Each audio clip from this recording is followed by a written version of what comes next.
നമസ്കാരം സുഹൃത്തുക്കളെ, tips and ട്രിക്സിലേക്ക് ഏവർക്കും സ്വാഗതം. അപ്പോൾ ഇന്നൊരു ക്ലാസ് റൂം സെഷനാണ്. നമ്മൾ ഡിസ്കസ് ചെയ്യാൻ പോകുന്നത് എക്കണോമിക്സ് ആണ്. എക്കണോമിക്സിൽ PSC മുൻ വർഷങ്ങളിൽ റിപ്പീറ്റ് ചെയ്ത കുറച്ച് ചോദ്യങ്ങളും അതുമായിട്ട് ബന്ധപ്പെട്ട കുറേ റിലേറ്റഡ് ഫാക്ട്സും ഞാനിന്ന് പറയുന്നുണ്ട്. എന്തായാലും ഉപകാരപ്പെടുന്നൊരു സെഷനായിരിക്കും. നിങ്ങളൊരു നോട്ട്ബുക്കും പേനയും എടുത്തിട്ട് ഇരിക്കുക, അറിയാത്ത പോയിന്റ്സ് നോട്ട് ചെയ്യുക. അപ്പോൾ നമുക്ക് സ്റ്റാർട്ട് ചെയ്യാം. എല്ലാവർക്കും വീഡിയോയിലേക്ക് സ്വാഗതം. അപ്പോൾ വീഡിയോ തുടങ്ങുന്നതിന് മുന്നേ നിങ്ങളിപ്പോൾ പ്രിപ്പയർ ചെയ്യുന്നത് LDC മെയിൻസിനാവട്ടെ, ഡിഗ്രി ലെവൽ പ്രിലിംസിനാവട്ടെ, ഏതൊരു PSC എക്സാമിനും ആവട്ടെ, അപ്പോൾ PSC പ്രസിദ്ധീകരിച്ചിരിക്കുന്ന സിലബസ് അതുപോലെ തന്നെ നമുക്ക് ക്വസ്റ്റ്യൻ ആൻസർ എന്നുള്ള രീതിയിൽ MCQ ക്വസ്റ്റ്യൻസ് ആയിട്ട് വർക്കൗട്ട് ചെയ്യാൻ പറ്റിയ ഒരു ആപ്പാണ് PSC ചലഞ്ചർ. ഈ ആപ്പ് ഒരു ഗെയിമിംഗ് ആപ്പാണ്.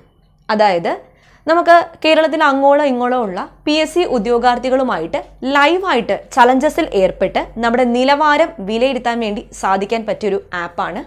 ഡൗൺലോഡ് ചെയ്യുക, നന്നായിട്ട് പ്രാക്ടീസ് ചെയ്യുക. ഡൗൺലോഡ് ചെയ്യാനുള്ള ലിങ്ക് ഞാൻ താഴെ ഡിസ്ക്രിപ്ഷൻ ബോക്സിൽ കൊടുത്തിട്ടുണ്ട്, പോയി ചെക്ക് ചെയ്യുക. അപ്പോൾ എക്കണോമിക്സിൽ ആദ്യത്തെ ചോദ്യം, പാശ്ചാത്യ രാജ്യങ്ങളിൽ ഫാസ്റ്റ് ഫുഡിന് ഏർപ്പെടുത്തിയിരിക്കുന്ന നികുതി ഏതാണ്? പാശ്ചാത്യ രാജ്യങ്ങളിൽ ഫാസ്റ്റ് ഫുഡിനെ ഏർപ്പെടുത്തിയിരിക്കുന്ന നികുതി ഏതാണ്? നിങ്ങൾ ഓർത്ത് പറഞ്ഞേ. കൊഴുപ്പ് നികുതി. കൊഴുപ്പ് നികുതി അല്ലെങ്കിൽ ഫാറ്റ് ടാക്സ്.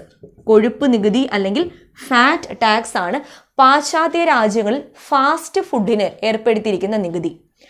ആദ്യമായി കൊഴുപ്പ് നികുതി ഏർപ്പെടുത്തിയ രാജ്യമാണ് ഡെൻമാർക്ക്. ഡെൻമാർക്കാണ് ആദ്യമായിട്ട് കൊഴുപ്പ് നികുതി ഏർപ്പെടുത്തിയ രാജ്യം.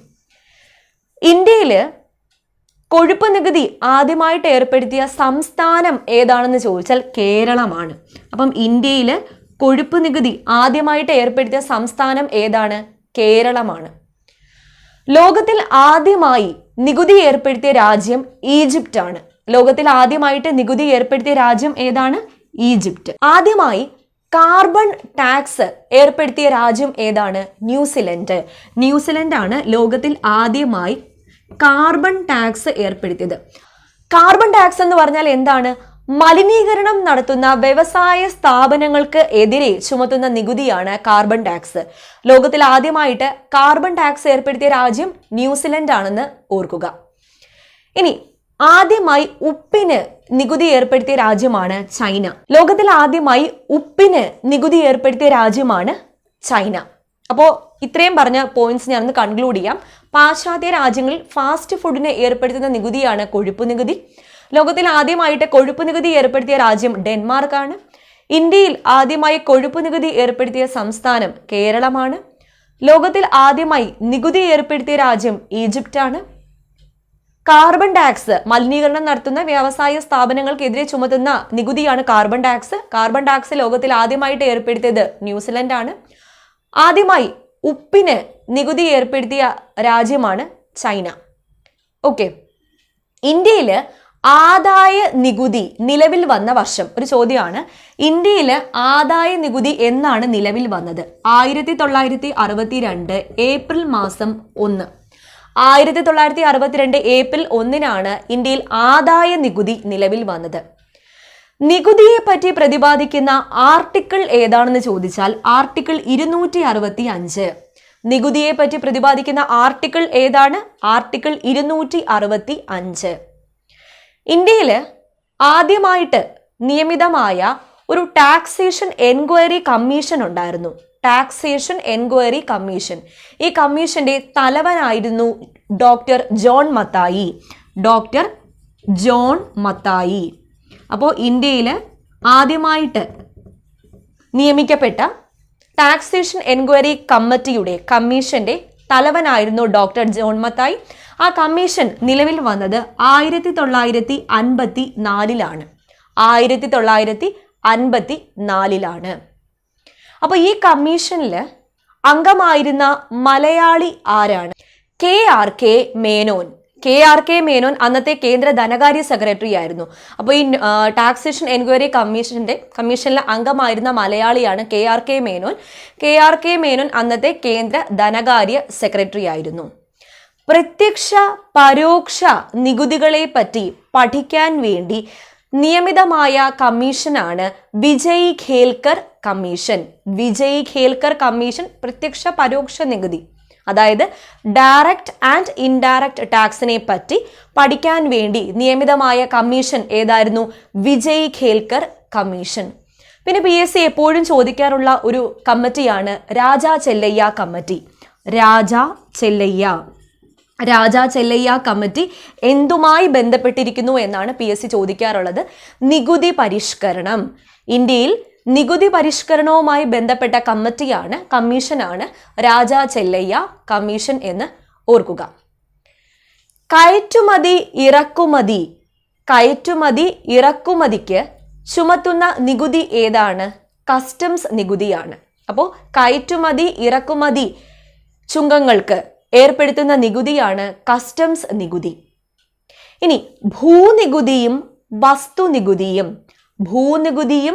വസ്തുനികുതിയും ചുമത്തുന്നത് തദ്ദേശ സ്വയംഭരണ സ്ഥാപനങ്ങളാണ്, ലോക്കൽ സെൽഫ് ഗവൺമെന്റ് ഇൻസ്റ്റിറ്റ്യൂഷൻസ് ആണ് ഭൂനികുതിയും വസ്തുനികുതിയും ചുമത്തുന്നത്. അടുത്തത് എന്താണ് സെസ്? സെസ് എപ്പോഴും ചോദിക്കാറുള്ളതാണ്. സർക്കാർ ചില പ്രത്യേക ആവശ്യങ്ങൾക്ക് വേണ്ടി ചുമത്തുന്ന അധിക നികുതിയാണ് സെസ്.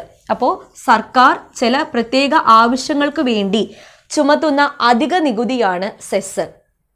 പ്രത്യക്ഷമോ പരോക്ഷമോ ആയ നികുതി കൂടാതെ ചുമത്തുന്ന അധിക നികുതി സർചാർജ് ആണ്. എന്താണ്? സർചാർജ്. ഇനി ഒക്ട്രോയി എന്ന് പറയുന്നൊരു പദം നിങ്ങൾ കേട്ടിട്ടുണ്ടായിരിക്കും. ഒക്ട്രോയി എന്ന് പറഞ്ഞാൽ എന്താണ്? നഗരങ്ങളിൽ ഇറക്കുമതി ചെയ്യുന്ന സാധനങ്ങൾക്കു മേൽ ചുമത്തുന്ന നികുതിയാണ് ഒക്ട്രോയി. അപ്പോൾ നഗരങ്ങളിൽ ഇറക്കുമതി ചെയ്യുന്ന സാധനങ്ങൾക്കു മേൽ ചുമത്തുന്ന നികുതിയാണ് ഒക്ട്രോയി എന്ന് പറയുന്നത്. പഞ്ചായത്തുകളുടെ പ്രധാനപ്പെട്ട നികുതി വരുമാനം ഏതാണ്? കെട്ടിട നികുതിയാണ് പഞ്ചായത്തുകളുടെ പ്രധാന വരുമാന നികുതി എന്ന് പറയുന്നത്. ഇന്ത്യയിൽ ഏറ്റവും കൂടുതൽ നികുതിദായകരുള്ള നഗരം ഏതാണ്? മുംബൈ ആണ്. അപ്പോൾ മുംബൈയിലാണ് ഏറ്റവും കൂടുതൽ ആൾക്കാർ നികുതി കൊടുക്കുന്നത് ഇന്ത്യയിൽ. ലോകത്തിലെ ഏറ്റവും കൂടുതൽ നികുതി നിരക്ക് ഏത് രാജ്യത്താണ്? ബെൽജിയത്തിലാണ് ഏറ്റവും കൂടുതൽ, ലോകത്തിൽ മൊത്തത്തിൽ നോക്കുമ്പോഴത്തേക്കും ഏറ്റവും കൂടുതൽ നികുതി നിരക്ക്, ടാക്സ് റേറ്റ് കൂടുതൽ എവിടെയാണ്? ബെൽജിയത്തിലാണ്. എന്നാൽ ഏഷ്യൻ രാജ്യങ്ങൾ നോക്കുമ്പോൾ ഏറ്റവും കൂടുതൽ നികുതി നിരക്ക് എവിടെയാണ്? ജപ്പാനിലാണെന്ന് ഓർക്കുക. അപ്പോൾ നമ്മൾ നികുതിയുമായിട്ട് ബന്ധപ്പെട്ട് ഇത്രയും ചോദ്യങ്ങളൊക്കെ പറഞ്ഞു. ഓക്കെ, എല്ലാം ക്ലിയർ ആയി എന്ന് വിശ്വസിക്കുന്നു. ഈ പറഞ്ഞ എല്ലാ പോയിന്റ്സും, മിക്ക പോയിന്റ്സ് എന്നോട് എഴുതിയിട്ടുണ്ട്, എല്ലാം ഒന്ന് റിവൈസ് ചെയ്യുക, ക്ലിയർ ആയി എന്ന് വിശ്വസിക്കുന്നു. ഇനി നമുക്ക് അടുത്ത ചോദ്യം നോക്കാം. അടുത്ത ചോദ്യം, സെൻട്രൽ സ്റ്റാറ്റിസ്റ്റിക്കൽ ഓർഗനൈസേഷന്റെ ഔദ്യോഗിക ബുള്ളറ്റിന്റെ പേരെന്താണ്? സെൻട്രൽ സ്റ്റാറ്റിസ്റ്റിക്കൽ ഓർഗനൈസേഷന്റെ ഔദ്യോഗിക ബുള്ളറ്റിന്റെ പേരെന്താണ്? നിങ്ങൾ ആൻസർ ഒന്ന് ഓർത്തിരിക്കുക. ആൻസർ കിട്ടിയോ? ധവളപത്രം. എന്താണ്? ധവളപത്രമാണ് CSO, സെൻട്രൽ സ്റ്റാറ്റിസ്റ്റിക്കൽ ഓർഗനൈസേഷന്റെ, പ്രത്യേകം ശ്രദ്ധിക്കുക, ഓർഗനൈസേഷൻ, അത് പിന്നെ ഓഫീസ് ആവുന്ന എപ്പോഴാണെന്ന് ഞാൻ പറയാം. അപ്പോൾ സെൻട്രൽ സ്റ്റാറ്റിസ്റ്റിക്കൽ ഓർഗനൈസേഷന്റെ ഔദ്യോഗിക പ്രസിദ്ധീകരണം അല്ലെങ്കിൽ ബുള്ളറ്റിൻ ഏതാണെന്ന് ചോദിച്ചാൽ ധവളപത്രമാണ്. സെൻട്രൽ സ്റ്റാറ്റിസ്റ്റിക്കൽ ഓർഗനൈസേഷൻ ഫോം ചെയ്ത വർഷം 1951 മെയ് മാസം 2.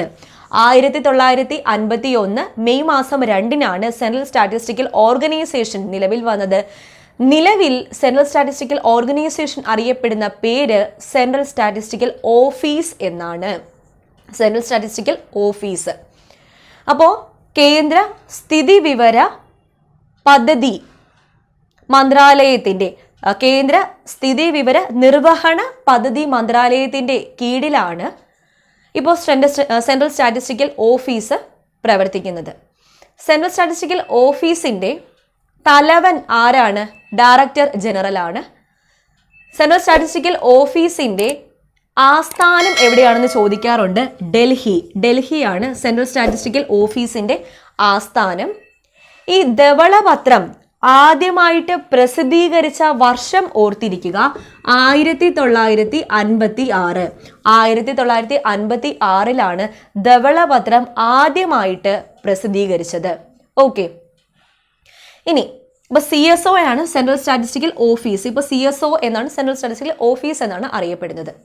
ഇനി എന്താണ് NSSO? National sample survey organisation.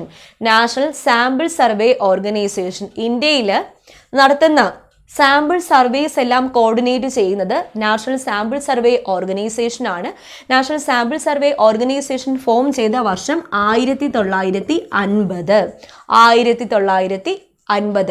ഇപ്പോൾ NSO നാഷണൽ സ്റ്റാറ്റിസ്റ്റിക്കൽ ഓഫീസ് എന്ന് പറയുന്ന ഒരു സ്ഥാപനം കൂടിയുണ്ട്. ഈ NSO എങ്ങനെയാണ് നിലവിൽ വന്നത്? CSOയും NSSOയും കൂടി ക്ലബ് ചെയ്തിട്ടാണ് ഇപ്പം NSO നാഷണൽ സ്റ്റാറ്റിസ്റ്റിക്കൽ ഓഫീസ് നിലവിൽ വന്നിരിക്കുന്നത്. ഓക്കെ, ഇന്ത്യയിൽ ആദ്യമായിട്ട് ദേശീയ വരുമാനവും പ്രതിശീർഷ വരുമാനവും കണക്കാക്കിയത് ആരാണ്?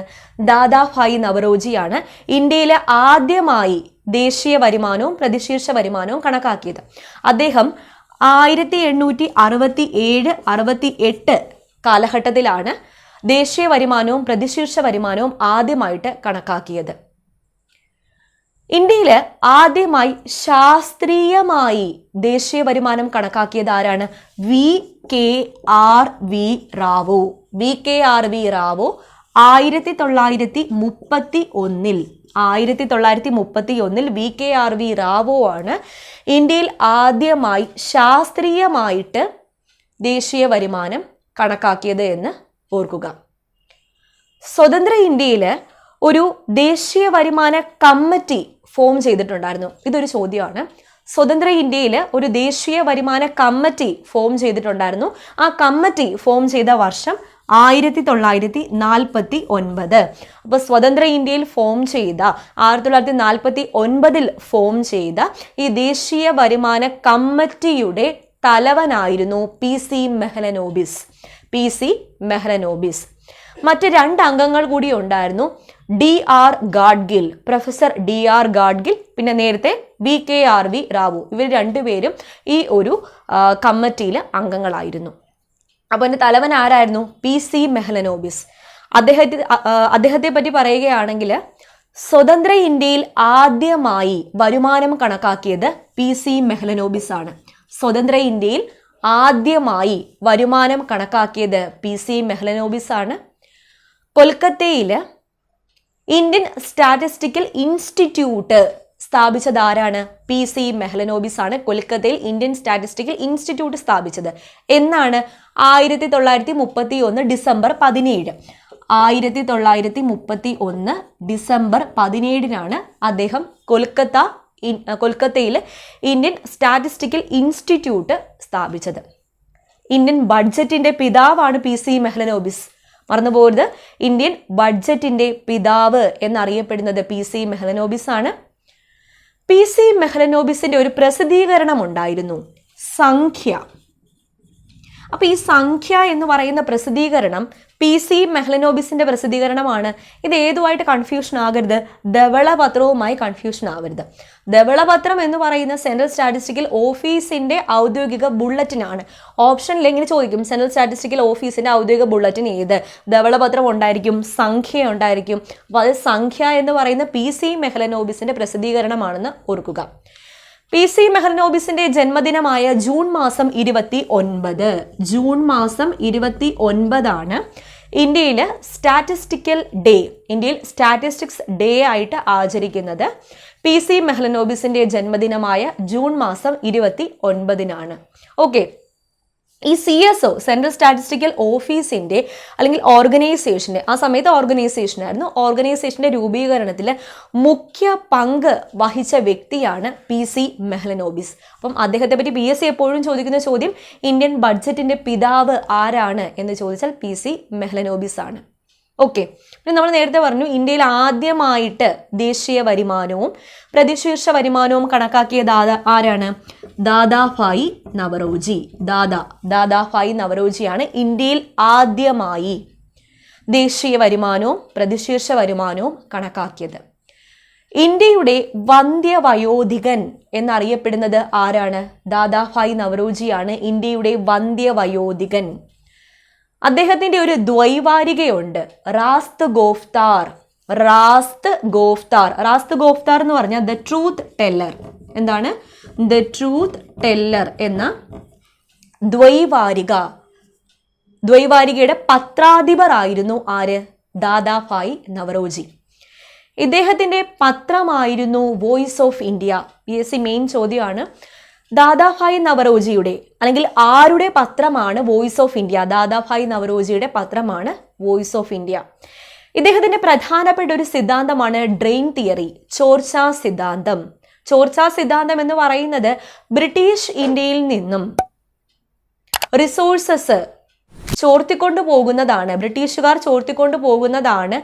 ഇന്ത്യയിലെ ദാരിദ്ര്യത്തിനും തൊഴിലില്ലായ്മയ്ക്കും കാരണം ബ്രിട്ടീഷുകാർ ഇന്ത്യയിൽ നിന്നും ഈ റിസോഴ്സസ് ചോർത്തിക്കൊണ്ടു പോകുന്നതാണ് എന്ന് പറഞ്ഞ തിയറിയാണ് ഡ്രെയിൻ തിയറി അഥവാ ചോർച്ചാ സിദ്ധാന്തം.